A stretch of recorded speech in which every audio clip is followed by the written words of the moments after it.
Olá a todos, mais uma vez é um prazer estar aqui com vocês novamente para darmos continuidade à nossa disciplina, Ciência Política e Teorias do Estado, e hoje para nós avançarmos sobre aquilo que nós já começamos a ver na nossa última aula, né? Vocês estão vendo até aí que eu coloquei como item 2, porque realmente a ideia a princípio era tratarmos desse tema em uma aula só, mas em razão da importância da matéria e de como ela hoje é discutida e debatida, eu então resolvi tratar desse tema em duas aulas distintas, né? Uma aula para falarmos de Montesquieu e uma outra aula para falar então do livro O Federalista. Bom, apenas relembrando, né, o que Montesquieu inovou e qual foi a grande peculiaridade no famoso Espírito das Leis. Foi exatamente trazer uma organização política que, em razão da disposição das coisas, nós tivéssemos os poderes, todos eles limitados por si próprios. Então, eu limitaria o executivo pela existência do legislativo e do judiciário, limitaria o legislativo pela existência do executivo e do judiciário, e o judiciário, conforme vimos no final da nossa última aula, seria o poder menos propenso a praticar arbitrariedades. E por que dentro dessa percepção de que o poder judiciário ele é um mero aplicador da lei, né? Ele é um mero aplicador formalista da lei. Então, a lei que é criada é aplicada pelo Poder Judiciário diante de casos concretos em que eu tenha uma lide, né, em que eu tenha pessoas que estão discutindo sobre a aplicação ou não do direito. Essa discussão, ela evidentemente vai chegar aos Estados Unidos em um momento muito propício. E por quê? Menciono aí, nós tivemos nesse período final do século XIX grandes questões que influenciaram, sobretudo, a política norte-americana. Nós temos uma primeira guerra da independência, né, que vai surgir de 1775 a 1783, que é quando os Estados Unidos eles vão romper os laços com a Inglaterra. Isso, de fato, ocorre no dia 4 de julho de 1776. Então, até hoje, né, todos conhecem o famoso 4 de julho, né, uma data comemorada ainda hoje pelos norte-americanos. E tão logo quando nós temos a independência, nós devemos notar que aquelas 13 colônias que eram vinculadas à Inglaterra, elas passam a ter soberania. Um dos argumentos que acabou levando à independência foi exatamente uma maior participação dessas colônias no parlamento inglês. E não houve acordo entre o Estado inglês e o governo, né, e as pessoas nos Estados Unidos. Então, criou-se a independência exatamente para garantir a existência de um país soberano e independente. Só que nós não tínhamos Estados Unidos ainda, né? Nós tínhamos 13 estados soberanos e independentes, cada qual com seu próprio governo, cada qual com as suas próprias leis. E por isso que ainda hoje é muito comum algumas pessoas ainda se referirem a uma Constituição do Estado da Virgínia, que é de 1776, é de junho de 1776. E essa Constituição, de fato, ela existiu, e ela é fruto exatamente desta concepção. Quer dizer, o Estado da Virgínia era um Estado soberano e independente, ele tinha um governo, ele tinha representantes. Então, durante um período, os Estados Unidos da América tiveram que lidar exatamente com essa situação. 13 Estados soberanos e independentes que haviam rompido seus laços com a Inglaterra. O que esses Estados fazem, né? Na verdade, eles vão fazer uma convenção que é a chamada Convenção da Filadélfia. Eu, inclusive, trago aí essa foto, né, esse quadro que está aí abaixo, é um quadro que representa exatamente essa convenção. E o que foi essa convenção? Os representantes dos 13 estados, eles buscavam mecanismos que garantissem que a Inglaterra não retomaria o território norte-americano. E isso era absolutamente normal, porque, percebam, cada estado por si só, vamos imaginar o estado de Nova York, ele era incapaz, com suas forças por si sós, ele não era capaz de manter essa soberania caso a Inglaterra, de fato, quisesse retomar o seu território. Mas houve ali um entendimento que me parece bastante razoável, de que os Estados Unidos, ou seja, todos aqueles estados se reunindo em um tratado, em uma convenção, eles poderiam deliberar que qualquer tentativa de retomada do território pela Inglaterra mereceria uma resposta de todos os estados. Tá bem? Isso de fato vai acontecer, como vocês devem ver a Guerra da Independência ela termina em 1783, então há ali um movimento inglês tentando retomar o território, mas o conjunto desses estados é que permitiu que isso não acontecesse. E aí eles se reúnem nessa Convenção da Filadélfia, a partir de 1781, exatamente para deliberar mecanismos que permitissem que eles pudessem combater qualquer outro inimigo, não só a Inglaterra, mas sobretudo a Inglaterra, de maneira conjunta. E por isso eles vão criar uma confederação. Não é minha intuição aqui, não é meu intuito, descrever o que é uma confederação, nós vamos falar sobre isso no início do próximo semestre, em Teoria da Constituição, mas basicamente uma confederação é um acordo livre e independente em que há um mútuo reconhecimento de um acordo para fins de segurança. Então, uma confederação, sobretudo nesse momento, ela se caracteriza exatamente por isso. Os Estados reconhecem a necessidade desse mútuo acordo e mútua colaboração, e é exatamente essa mútua colaboração que vai configurar a confederação propriamente dita.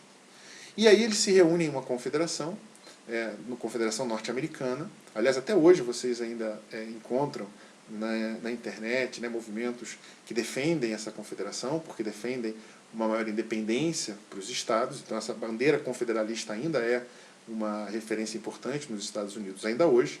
Mas enfim, até que em 1787 eles resolvem, na verdade eles funcionam essa confederação por um tempo, depois eles resolvem, em 1747, eles resolvem criar outros mecanismos que garantissem a estabilidade da sociedade norte-americana.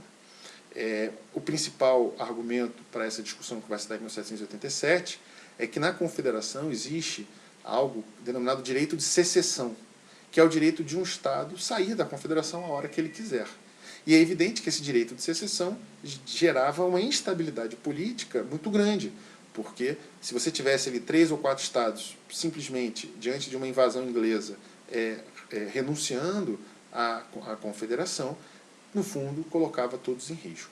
Então eles começam a pensar um mecanismo de garantir essa união e com isso eles criam o famoso federalismo. Tá? Então por isso que o federalismo nada mais é aqui do que uma saída que garante a união dos estados, mantendo, no entanto, cada estado ainda autônomo.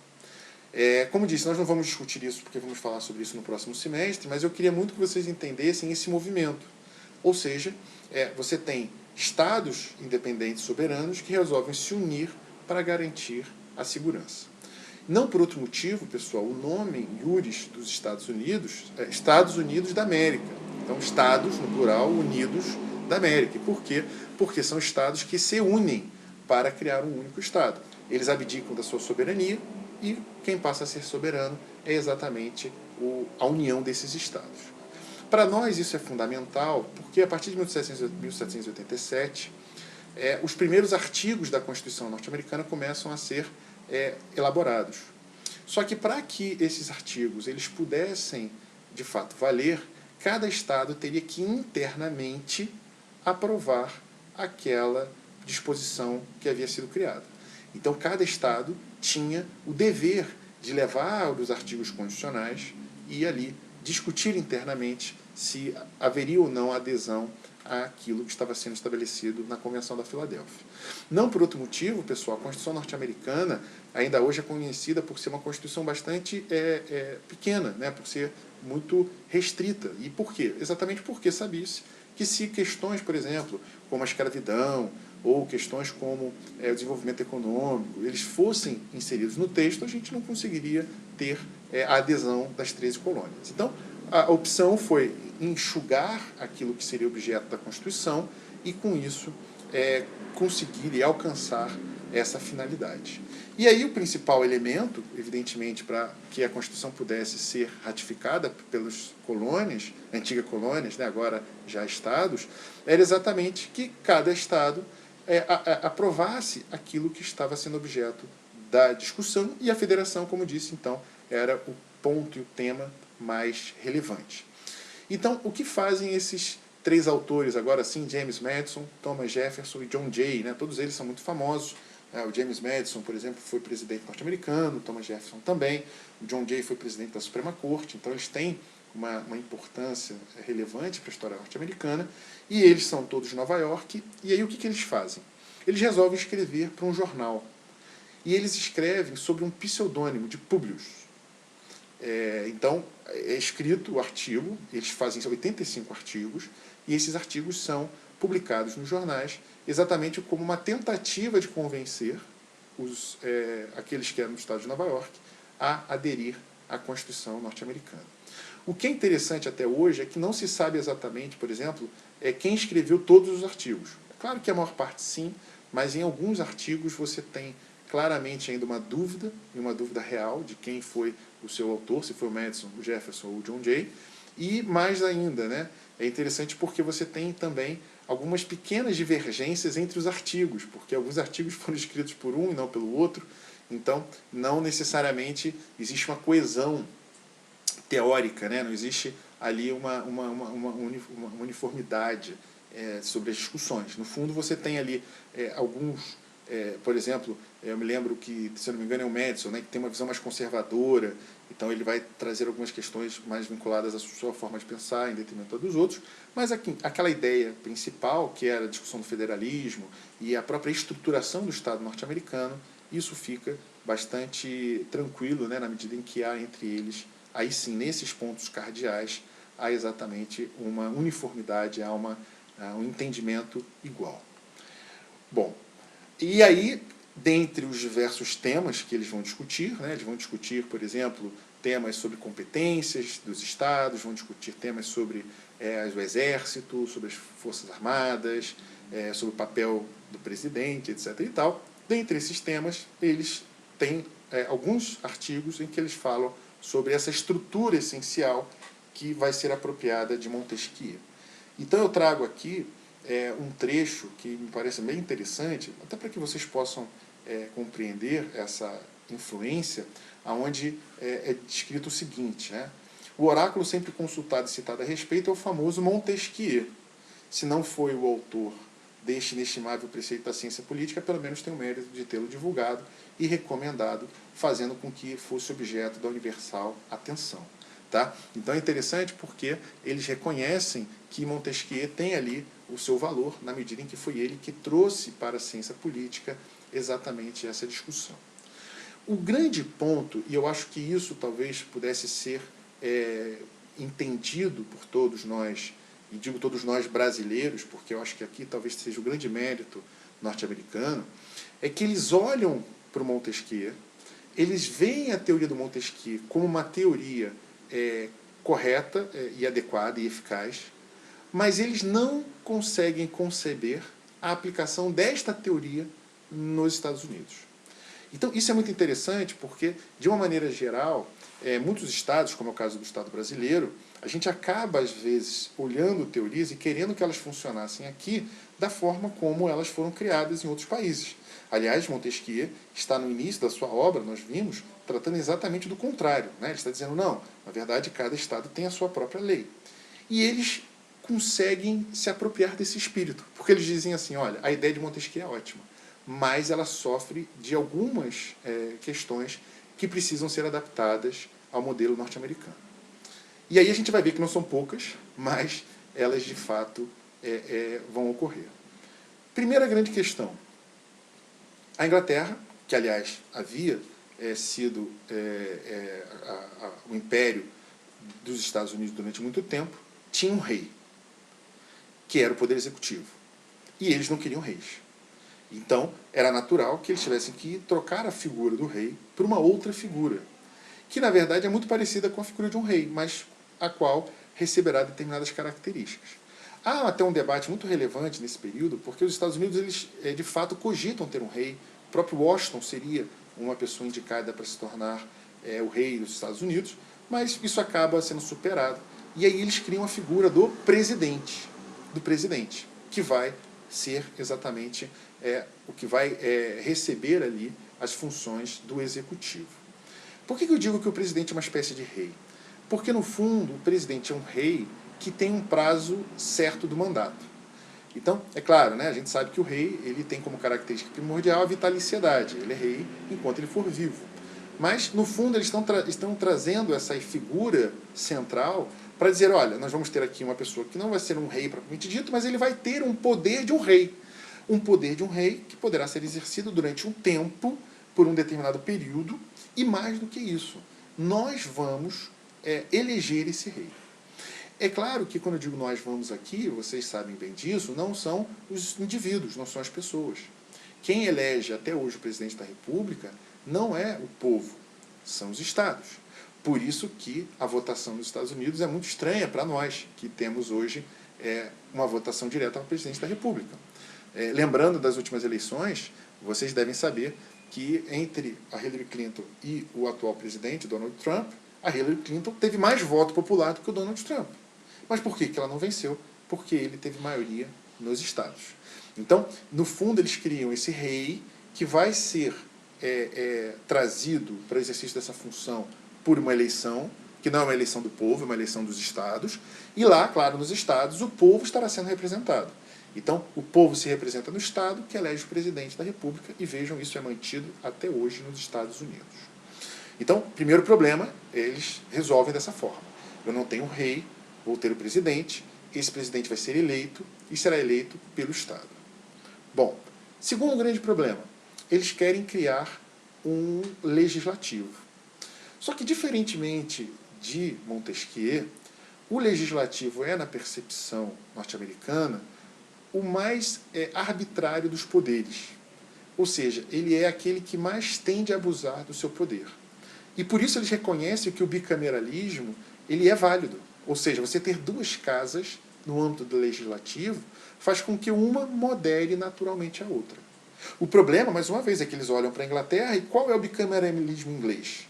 Nós temos Câmara dos Nobres, Câmara dos Comuns. E aí alguém olha e diz assim, mas espera aí, nós não nos tornamos uma república? Como é que eu vou ter uma Câmara dos Nobres, em detrimento de uma Câmara comum? Como é que eu vou justificar esse tratamento distinto entre pessoas que são iguais?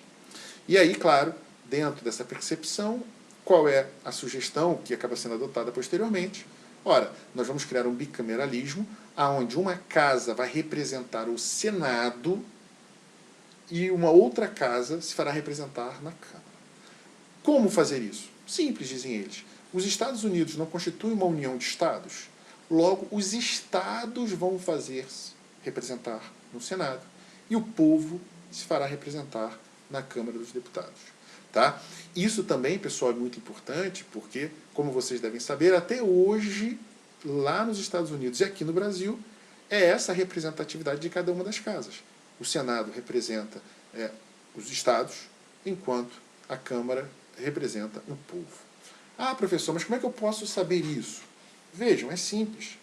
A nossa Constituição estabelece, por exemplo, que nós temos deputados por estado, só que os estados que têm mais a população, uma população demográfica maior, têm uma quantidade maior de deputados. Os que têm uma quantidade menor terão uma quantidade menor de deputados.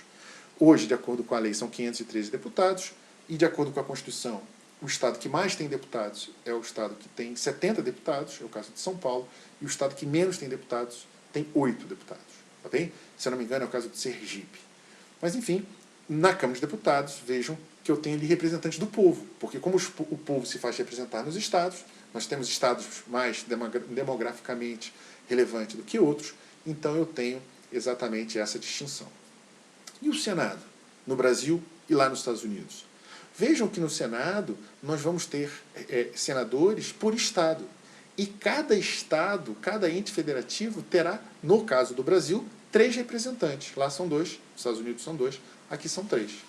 Então, hoje no Brasil nós temos quantos senadores? Basta nós pegarmos 26 estados, mais o Distrito Federal, vezes 3. Resultado, 81.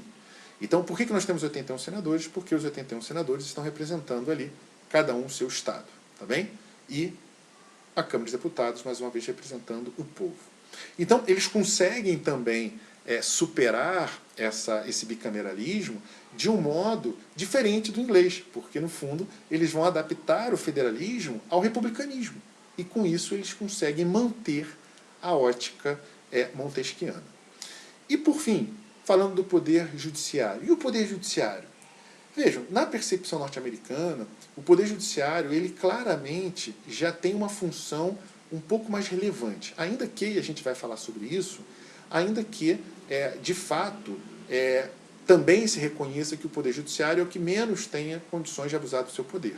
Mas eles vão dar um certo valor à Suprema Corte e aos juízes, até porque, e a gente não pode esquecer disso, os juízes, em grande parte nos Estados Unidos, eles são eleitos pelo povo. Então é interessante porque o Poder Judiciário, ele vai ser, de uma maneira geral, constituído de juízes eleitos e não de juízes que estão lá em razão de um mérito ou de um concurso ou de alguma coisa assim. Tá bem? Isso acontece também com os promotores de justiça, né? Aqueles que fazem acusação, os prosecutors também, eles são eleitos pelo povo. Então é interessante porque a legitimidade do magistrado lá, ela se dá não só pela aplicação da lei, dos precedentes, mas, sobretudo, pela eleição que se dá para dizer quem será magistrado ou não. E aí a gente entra, talvez, no elemento fundamental, que é exatamente esse último parágrafo desse slide, em que eu digo o seguinte: a soberania nos Estados Unidos, ela é percebida de uma maneira diferente na França. Porque, lembre-se, na França nós tínhamos o parlamento como poder primordial, o executivo como um poder secundário e o judiciário como um poder menos importante, subserviente. Aqui não. Eles vão dizer assim, olha, os três poderes representam os interesses da nação. Os três poderes são, de fato, poderes que são eleitos e, por isso, todos eles têm o mesmo papel dentro da soberania. E, por isso, dentro dos Estados Unidos, o poder executivo é tão importante como o legislativo e o judiciário também receberá essa mesma quantidade de poder soberano. Então, cada um tem a sua soberania, cada um exerce de uma maneira equilibrada. O que é certo é que todos exercem de maneira igual a soberania do povo. Tá bem? E aí é interessante porque eu trago aqui até um caso. Então eu trago aqui, né, uma passagem que é bem interessante e bem curiosa sobre esse ponto, né? Quando eles estão lá discutindo exatamente esses poderes, olha o que dizem os federalistas, né? O legislativo ostenta uma superioridade em nossos governos oriunda de outras causas. Seus poderes constitucionais, sendo desde logo mais abrangentes e menos suscetíveis de uma limitação precisa, mascara, sob medidas complicadas e indiretas, a intromissão que ele se permite fazer nos demais ramos. Não é raro haver sérias dúvidas nas assembleias legislativas se a execução de determinada medida se situa ou não fora de sua competência. Mas não é tudo. Somente o legislativo tem acesso ao bolso do povo e, em algumas constituições, inteira liberdade a esse respeito, sendo que em todos desfruta privilegiada influência sobre as remunerações dos funcionários lotados em outros ramos do poder, acentuando uma dependência de parte destes que ainda torna mais fácil as usurpações daqueles. Então, o que é interessante, né? É que eles olham para o poder legislativo e eles reconhecem, primeiro, um dos grandes motivos da ruptura da relação Estados Unidos e Inglaterra se deu pela não admissão de uma maior representatividade dos americanos no parlamento. E segundo, se deu também, e vocês devem conhecer isso porque com certeza estudaram a história dos Estados Unidos, mas se deu também muito em razão da tributação que o parlamento inglês impôs às colônias. Então, era natural que eles tivessem essa percepção um pouco mais, talvez, aflorada. E por isso eles fazem menção. O que significa que a bolsa do povo? O bolso do povo? O bolso do povo é o dinheiro. Então você cria uma lei dizendo, olha, você tem que pagar mais, você tem que pagar X, você tem que pagar Y. Então, eles reconhecem de maneira clara que o parlamento ele pode, em algum momento, usurpar do seu poder. E por isso a percepção que eles vão nos trazer sobre esse tema volto a dizer, muito diferente daquela que nós tínhamos na França. Tá bem? Eu até trago aqui um outro, deixa eu passar aqui esse slide, como resolver a questão, né? Então eu trago aqui, na verdade, é um texto que passa, deixa eu só verificar aqui, isso, que passa também dentro do Federalista ainda, tá? Então está lá o Federalista, página 330, onde eles vão tentar dar um encaminhamento a essa questão. Então, eles dizem o seguinte: a que expediente, então, devemos recorrer a fim de assegurar na prática a necessária repartição de atribuições entre os diferentes poderes, conforme prescreve a Constituição?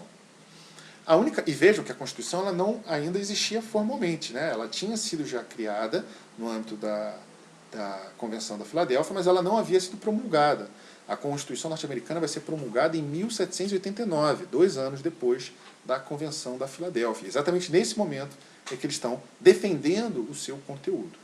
Então, como vamos fazer isso? Então, a única resposta que pode ser dada é que se todas essas medidas externas resultarem inadequadas, o defeito deve ser corrigido alterando-se a estrutura interna do governo, de modo que as diferentes partes constituintes possam, através de suas mútuas relações, ser os meios de conservar cada uma em seu devido lugar. A grande segurança contra uma gradual concentração de vários poderes no mesmo ramo do governo consiste em dar aos que administram cada um deles os necessários meios constitucionais e motivações pessoais para que resistam às intromissões dos outros. Talvez seja um reflexo da natureza humana que tais expedientes tenham validade para o controle dos abusos do governo. Mas, afinal, o que é o próprio governo, senão o maior de todos os reflexos da natureza humana? Se os homens fossem anjos, não seria necessário haver governos. Se os homens fossem governados por anjos, dispensar-se-iam os controles internos e externos.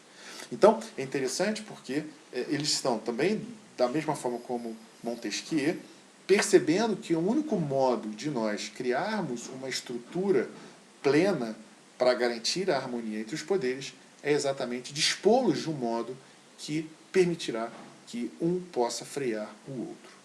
E aí nós chegamos ao que eu havia mencionado na nossa última aula, que é um pouco o modelo norte-americano, que vai se diferir bastante, pessoal, do modelo montesquiano.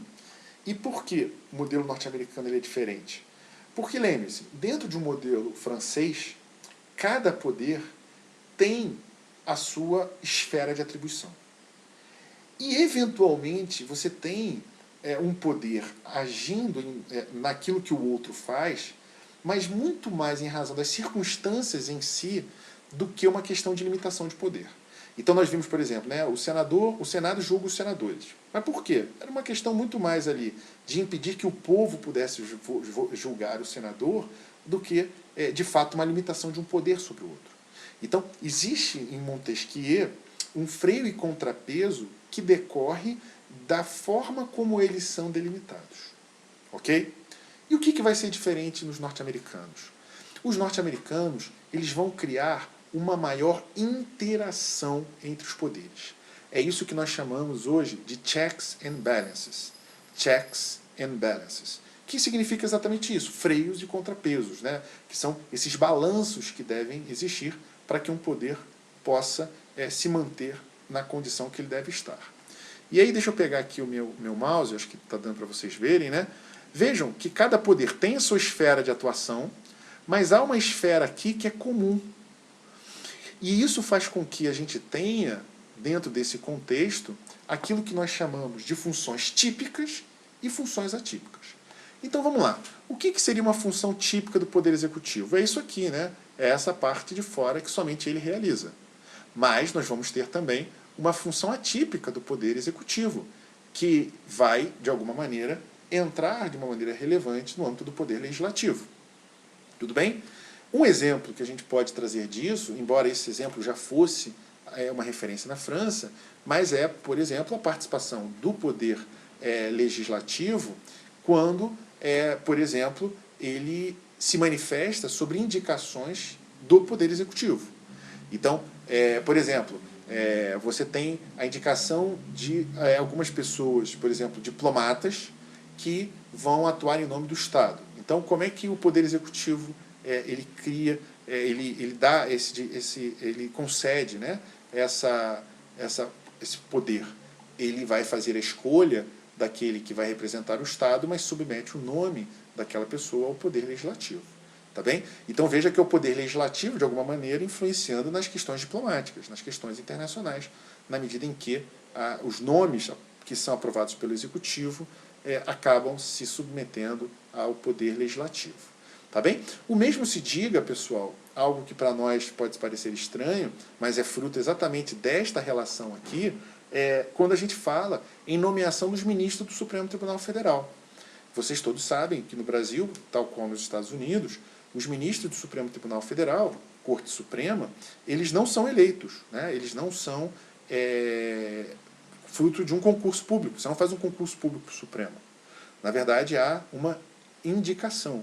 E aí, aqui a gente tem claramente essa percepção, né? Isso, por exemplo, a gente jamais teria na Inglaterra, que é o fato de que você tem o Poder Executivo indicando aquele que vai exercer a função no Poder Executivo, na Suprema Corte, desde que haja aprovação do Poder Legislativo.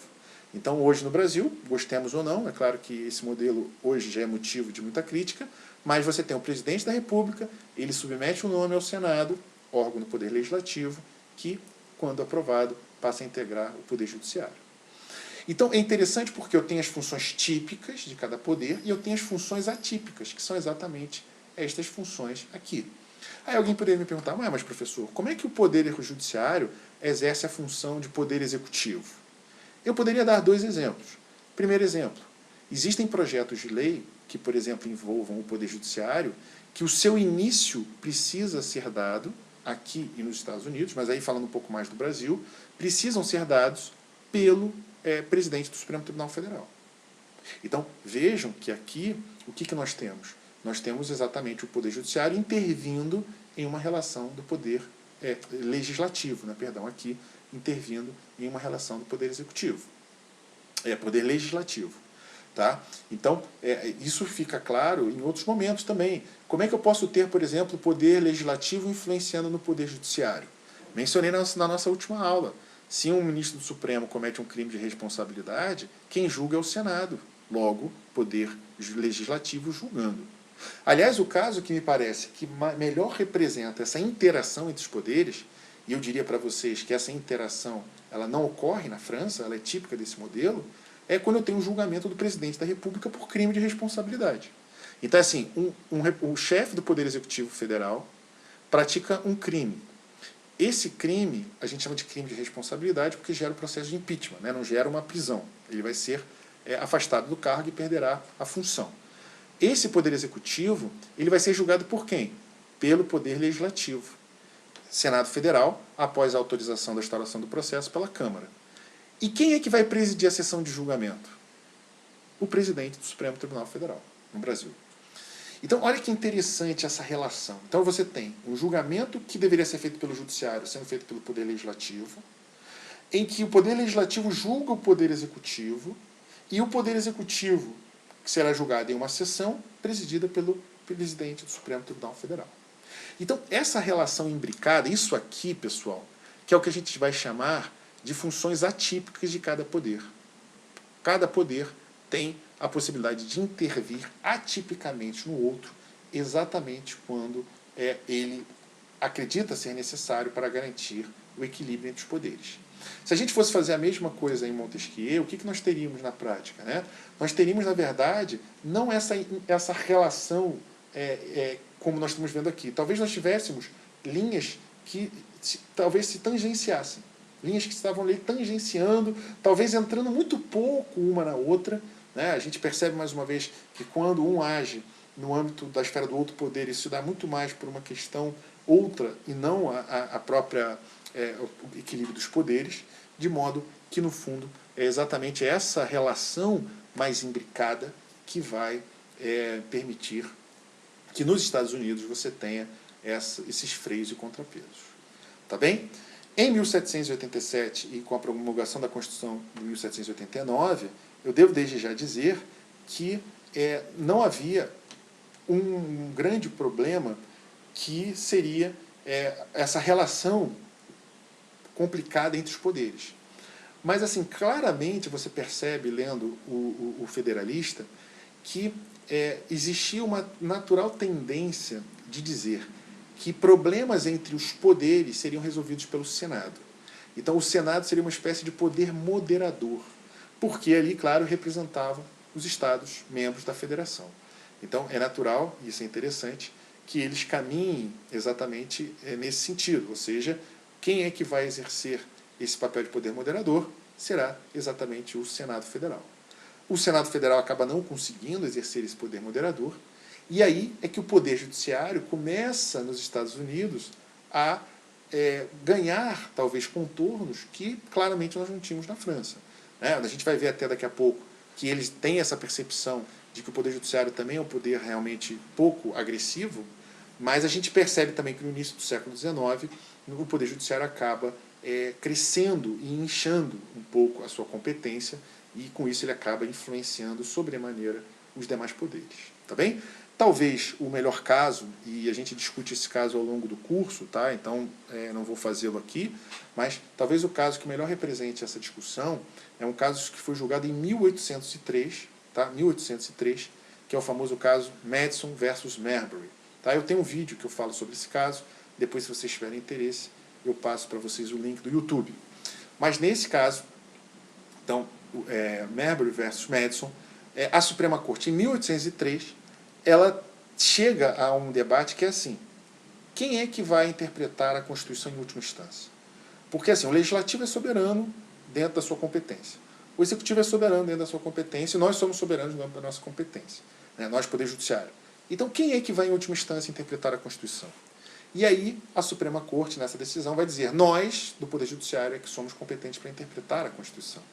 E é isso que vai gerar todo esse movimento, primeiro, de libertação do Poder Judiciário. Tá? É um movimento que, na verdade, vai durar séculos. A gente sabe que o Poder Judiciário ele vai ser um poder restrito durante muitos anos, e que vai ganhar uma maior notoriedade, pessoal, praticamente no meio do século XX. Hoje, quando a gente olha o presidente da República brigando com o Supremo, com o legislador, etc. e tal, vejam que isso não é uma referência no Brasil antes da Constituição de 88. Antes de 88 você não tinha isso. Assim como no âmbito mundial, você não tem grandes manifestações, por exemplo, ativistas do Poder Judiciário, antes do final da Segunda Grande Guerra.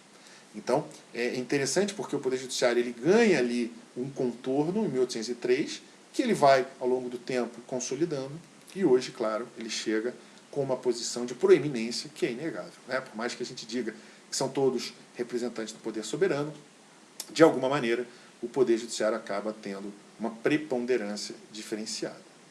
Tá bem, pessoal?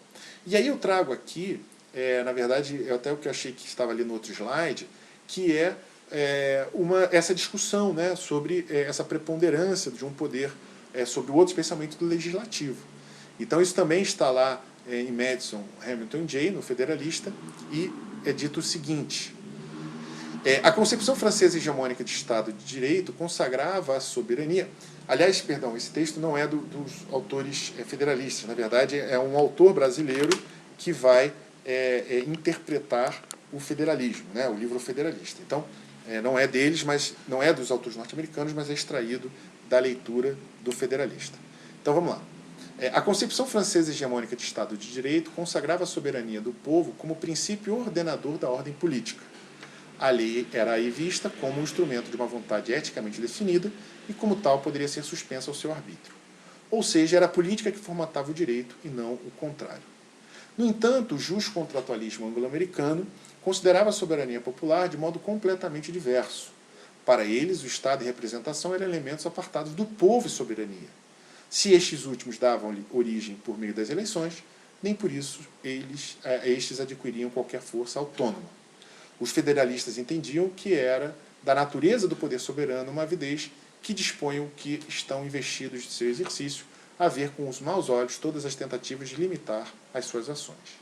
Assim, continua o professor Christian Lynch, que é o autor desse trecho, ao invés de concentrar o poder soberano nas mãos do povo nas mãos de um único representante, como preconizavam os republicanos franceses, os fundadores da República Norte-Americana preferiram desinstitucionalizar completamente o locus da soberania, deixando nas mãos do povo.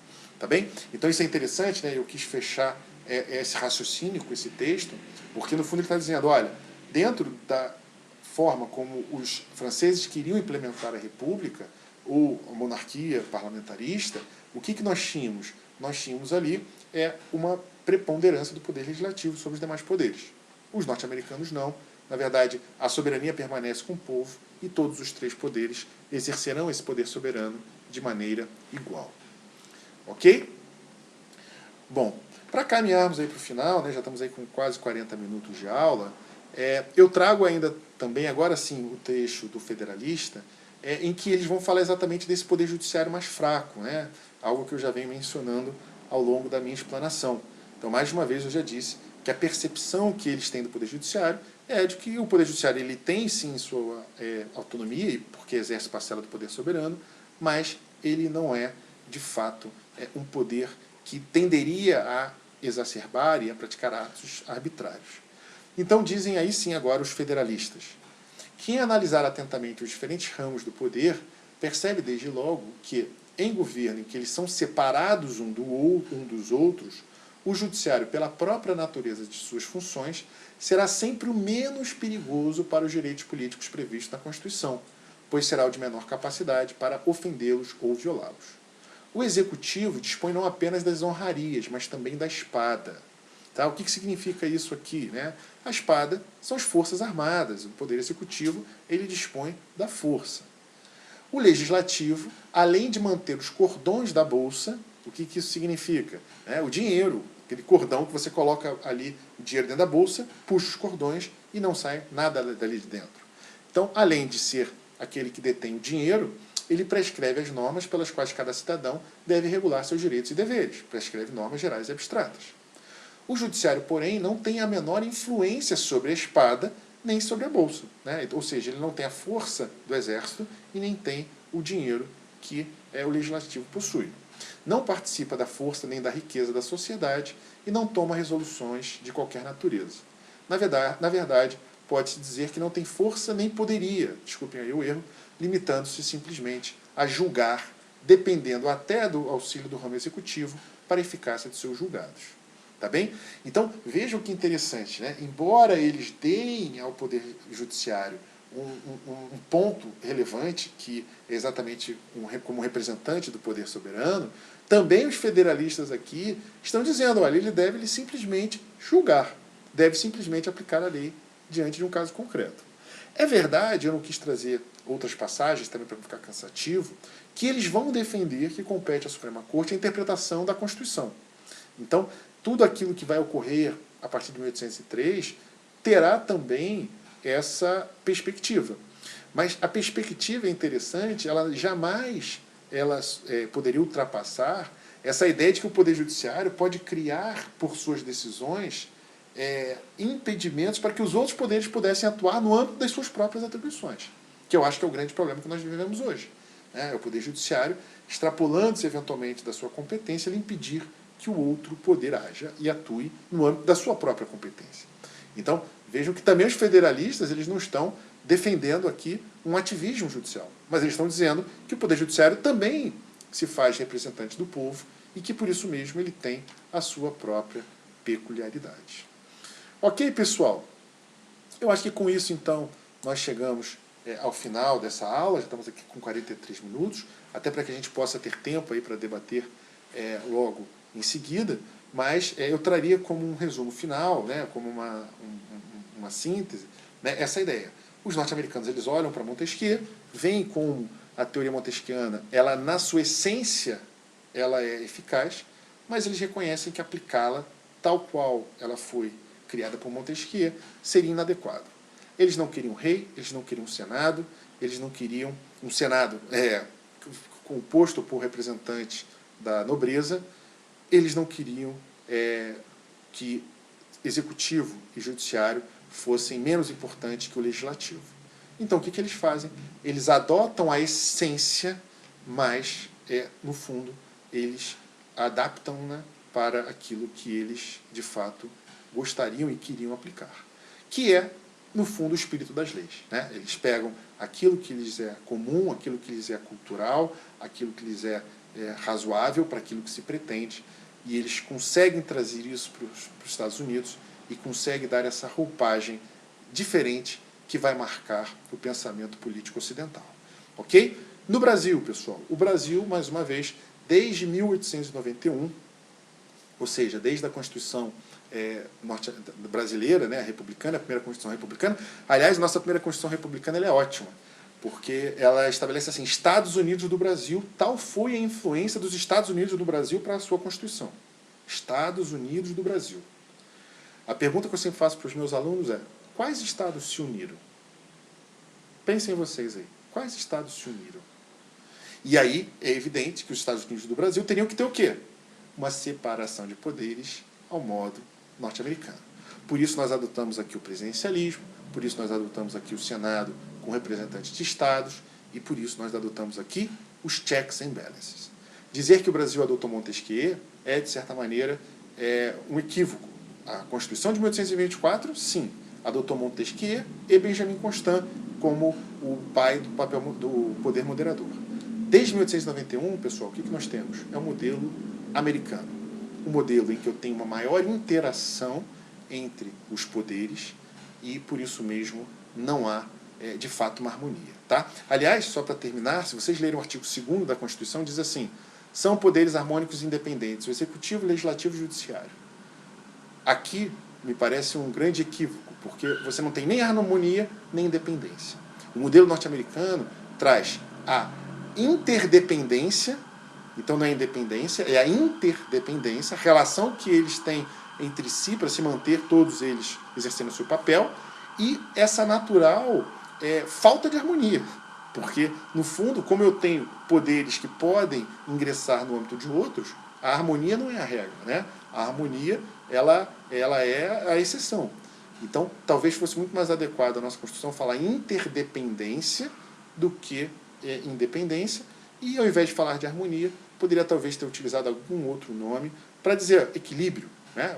Há um equilíbrio, mas a harmonia me parece que não é de fato algo que nós vamos encontrar. Tá bem, meus queridos? Vamos então parando por aqui. Voltaremos daqui a pouco na nossa aula e eu espero que tudo isso que nós discutimos, tudo que eu trouxe para você, a gente possa discutir daqui a pouco. Tá bem? Fiquem com Deus e até já.